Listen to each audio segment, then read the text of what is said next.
Namaskar, I am Pradosh Sharma and you are watching Rhythm.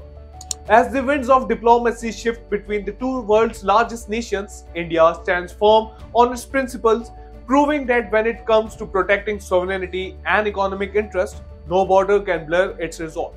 In a significant move towards de-escalation, External Affairs Minister Dr. S. Jaishankar recently met his Chinese counterpart Wang Yi during the G20 summit in Rio de Janeiro, Brazil.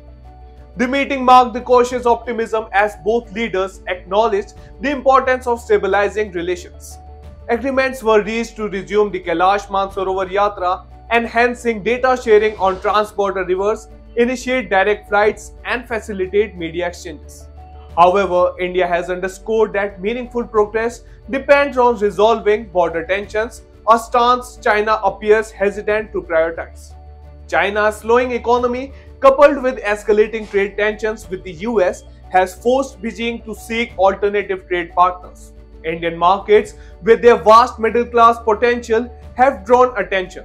Chinese business leaders like Fuan Kong from Shanghai expressed eagerness to invest in India, recognizing opportunities in sectors such as manufacturing and pharmaceuticals. Yet, India remains wary, with a trade deficit heavily skewed in China's favor, $99.59 billion in imports compared to $16.23 billion in exports. India-China relations have long been marked by mistrust. From the annexation of Tibet in 1950 to the 1962 war and recent border clashes, China's actions have often contradicted its diplomatic overtures. The Galwan Valley clash in 2020, where India lost 20 brave soldiers, served as a stark reminder of Beijing's aggressive stance. Despite these tensions, India has consistently sought peaceful resolution, a principle rooted in its foreign policy of independence and multipolarity. China's attempts to separate border issues from broader bilateral ties reflect a calculated move to sidestep accountability. Officials like Liu Xingqing from Renmin University emphasize cooperation, labeling India the global brain and China the global hand. While such rhetoric appeals to unity, India insists on tangible actions over hollow promises. Chinese businesses, frustrated by visa restrictions and market barriers, now advocate for improved ties, but India prioritizes security and fair trade practices. In Shenzhen, China's tech hub, companies like BYD, innovative with smart electric cars, yet their limited presence in India underscores the restrained trust.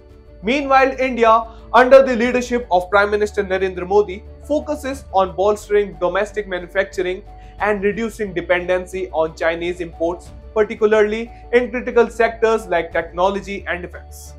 India's firm stance on resolving border disputes before advancing ties demonstrates its commitment to sovereignty and justice. As a nation advocating peace but prepared to defend its interests, India sets an example of balanced diplomacy, strengthening its economy, fostering regional partnership, and asserting its role in global platforms like G20 and BRICS position India as a resilient force. While China courts India for economic collaboration, New Delhi's measured approach signals that trust must be earned, not assumed. This moment in diplomacy is not merely a reset, it's a testament of India's unwavering resolve to shape its future on its terms.